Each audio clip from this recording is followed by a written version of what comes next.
Okay, I've got a new little mini project, as if I don't have enough of all of those anyway. I picked up this grill today at the junkyard. Somebody beat me to the headlight rings and headlights. But I think what I'm going to do with this is turn it into a little bit of backyard wall art. Well, patio art. So I'll have to get some headlights, some chrome rings. This is off of a CJ5. And these are pretty tatty looking, but it's not a show fence or a show Jeep. And you can see it was originally orange, maybe like highway orange.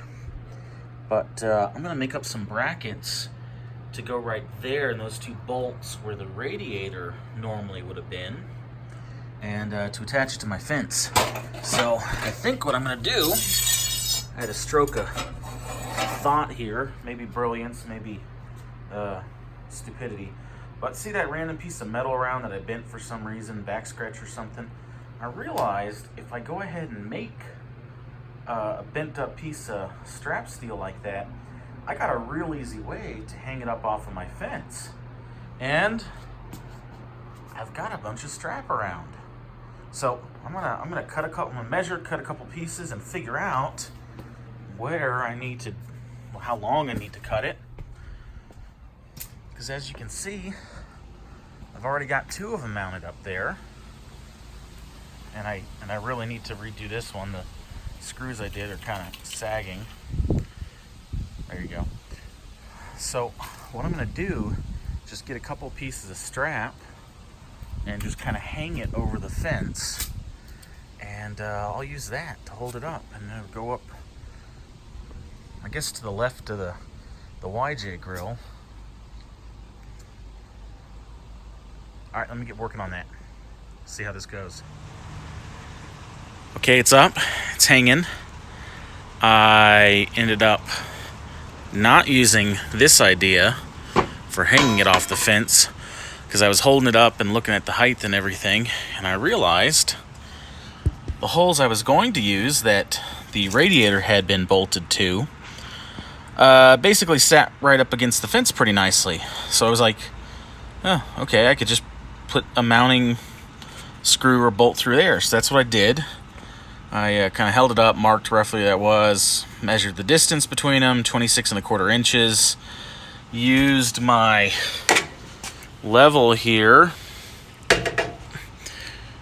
to measure, mark, and put it level. So the grill's perfectly level. I even have this one back here I was using to level it.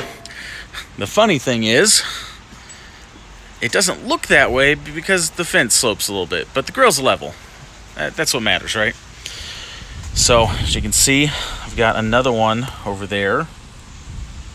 It's a little blurry back there, but it's there, just like I had with that one. And I just drilled that through, went over to the other side of my gate. And this is actually a gate.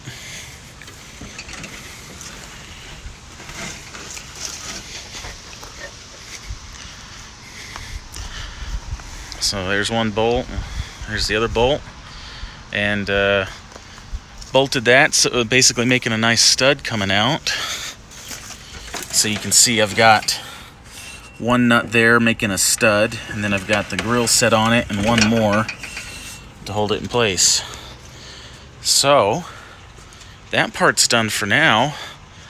I need to get the headlight rings and some headlights in there. And there's the DJ grill, and there's the YJ grill. It's a little crooked.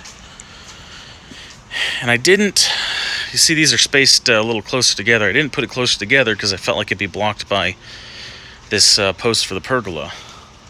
So it's pretty well centered in that little space there. That's the gate. And then there's those two. Now I got space for another one. I think that's going to be the XJ grill. So there we go. Continuation of the Jeep grills.